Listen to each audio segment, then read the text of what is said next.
name is Anthony Murdock II. I'm a junior here at Butler. I'm a political science religion double major. Hi everyone. Hi Ursa, my family. Josh Downing, Associate Director here at Butler.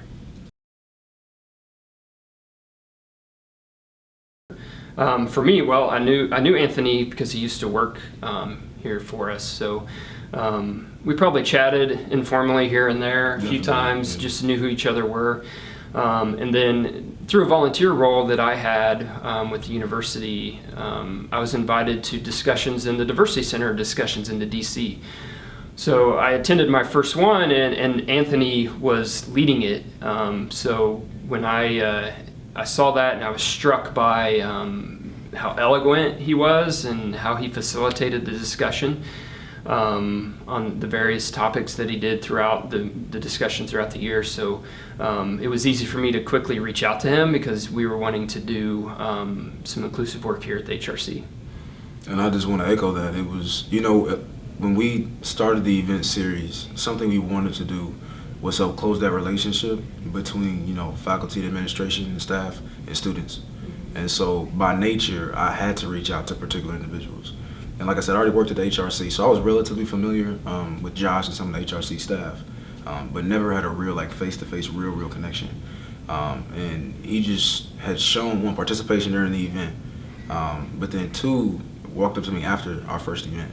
And it was on race and ethnicity. And so this is a very hot topic in our country, but even on campus.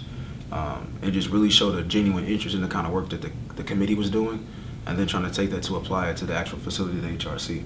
And so when I saw his genuine interest in the work, not just coming up to me to shake my hand and say, great job, but a genuine interest in trying to make this facility more inclusive. I saw a vision in his eyes, and I had a passion in my heart. And then seeing those two things come together through the handshake, I knew something great was gonna happen. And so that was really how I think it started, and now we're here today. Yep. I think as a I'm gonna cut you off, I'm sorry. You're good. I think as a student, the part that I've enjoyed about this the most is just in trying to make this facility the most inclusive, the conversation centered around how to do that has been inclusive as well. I'm not a professional, I'm a student with a passion for diversity and inclusivity on my campus. And then there are facilities who are professionals who know how to do that work in a professional realm. And so I think the conversation started with just acknowledging that at the table amongst all parties who are involved. So that's not just Josh, but then also Beth and Shara and Miss Joyce and Eric and Scott. I think it was people coming around, within the HRC together and saying, how can we do this? And from that conversation, it started an action plan. And I think it was, me coming from a student and seeing how I was able to engage in inclusive work across the campus in student realms, and then them having the expertise within the professional realm with faculty and saying, how can we put those two things together? And I think from there, we started with reaching out to student organizations. I think that's what we did first, to gather just what were students feeling in terms of the facility. And then from there, we went to more specifically the policy work. That's what I. Yeah, so with the policies, how we started that was, when we first started meeting with Anthony, he was very adamant that we look at policies first, and we agreed with him on that, because it starts there. So we were able to pull all of our policies together and put those in a Google Drive, which could easily be shared with Anthony. And then an important part of this is that we're doing this over the summer, and there were a number of students here on campus or close by that Anthony could then reach out to, whether he's meeting with them in person or doing it via email or through this Google Drive. He gathered all the feedback from the students, and then he brought that to us and presented it to us. And then that gave us time to ask questions, clarifications, maybe, hey, what did you quite mean on this one type of thing. And then through a series of meetings, we were able to get it to where we needed it to be based on the students' feedback, thanks to Anthony's work. Yeah, I really just want to say that, there's nothing, he said it all, really. But I just want to stress the reason why policy is so important is because of the foundation that it sets for the organization and for that move. Mm-hmm. Because you can change a culture, but if that culture doesn't have any type of sustainability behind it, which is what I'm perceiving to be the policy, there's not going to be anything coming down the line to enforce that culture. And so that was one of the most exciting parts for me. While it's monotonous sometimes, what motivates you to continue is that work and the fact that you're developing a foundation for something that I can come back in 10 years and know that because of the policy, the foundation we set, this culture is flourishing when I did it first, but then even now because of the work of everybody. So policy is really important. Mm-hmm. On college campuses, by nature, you're going to have a lot of different people who enjoy a lot of different experiences coming from a lot of different backgrounds. Here at Butler, we just started our diversity council. It's in its first year, and I was the first student on that council.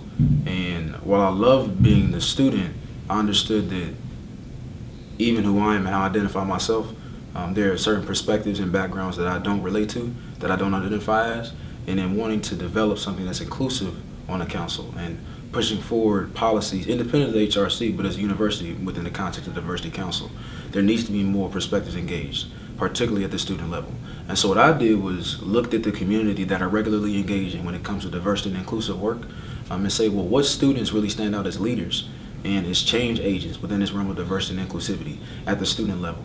And so I was able to put together probably about 15 to 20 students representing a number of different organizations and backgrounds. But then also what I think is key is people who don't affiliate with a particular organization but are simply passionate about the work. Because again, there's always going to be a group of students who don't readily identify with the structures in place. And I think engaging those perspectives are very important. And so after engaging those students as a collective within the Diversity Council, we started a group chat through the GroupMe app, which is, within the college realm is always something that's very efficient and can be utilized for mobilization within the activism realm, but then it's great for organizing with something like this. And really just ask the chat, or there's a group of students who are really passionate about doing some work with inclusive work with HRC.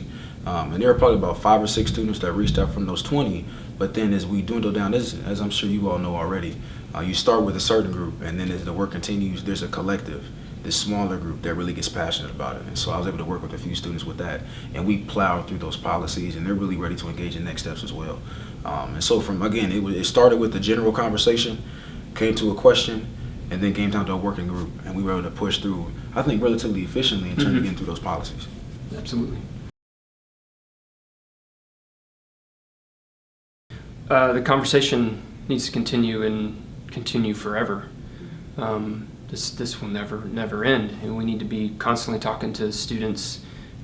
Every year we have new students coming on board, and there might be new needs and what have you, and it's important that we talk to them and listen to them. Specifically with Anthony and the work that he's doing, the discussions in the Diversity Center are continuing, and we've had some conversations with him of possibly hosting one of those here at the HRC.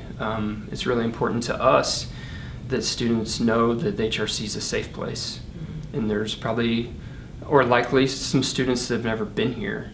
So maybe the discussions in the Diversity Center here at the HRC will bring some students here so they can see that it is a safe place and it is a place that they can go. It's just not your fitness center. It's a place where I can go hang out, or it's a place where I can go study. It's a place I can go talk to someone if needed to be. And hopefully we continue that in relationship with Anthony. Hopefully, as long as he's here at Butler, we continue the relationship with him, because there's a whole bunch that we're learning from him that we can really benefit what we're doing here. And on a side note, not necessarily for HRC, but for us personally, I'm learning a great deal from Anthony personally that's helping me. And have the opportunity to work with an individual such as him is going to pay off big time for me as I move through this thing we call life.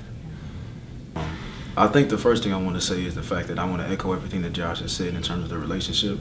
I'm a man of color at a predominantly white institution, and have encountered racist experiences as recent as last night. And so I'm constantly confronted with experiences in which my identity is challenged, and I feel ostracized within my community. What I can say in working with the HRC, with the staff that is majority white, that I've always felt as though I was included in the conversation. And so what I'll first say in terms of what it's looking like moving forward is continuing this relationship, because it's through that relationship that he said he's learned from me, but I've learned from him. And then simultaneously with the student group that I've consistently been referring to, while I appreciate the fact you learned from me, I'm just projecting information I learned from them as well. There's so much relationships that are involved in this progressive inclusive work, and I think that's what's going to take it to that next level. And that's what I see. So I want to definitely affirm the fact that there will be a discussion in the DC centered around wellness, and we want to make sure that the HRC is our main partner in that effort. And then two, continuing these conversations similar to what discussing the DC is, but within the HRC. So not a one-time deal, but let's establish something consistent where people can regularly see the HRC engaging in these dialogues, establishing those relationships, not just with me or the people on the council, but students, because that's what people are going to remember, and that's what's going to change mentalities. And then I think on a more logistical realm, I think that marketing the progress that we made is going to be extremely important, and I'm definitely looking forward to that. The way in which we're able to market that to our Butler community, but then the greater community, and how that's internalized is going to be extremely important, because that's one, going to motivate people to do the same work, and then see how when you got a few people who are passionate about making change, it can happen. So definitely the marketing portion, but ultimately it's that relationship and that discussion. And so, they say that they're thankful. I'm thankful to have, one, been a part of this process, two, have been able to meet great people like Josh and the rest of the HRC staff, and then how much I've learned is in having these dialogues, because you're right, it's symbiotic. It's not just me trying to present or them trying to present. It's us learning from each other, because this is our community. At least that's what it's supposed to be, and we're trying to work to get there.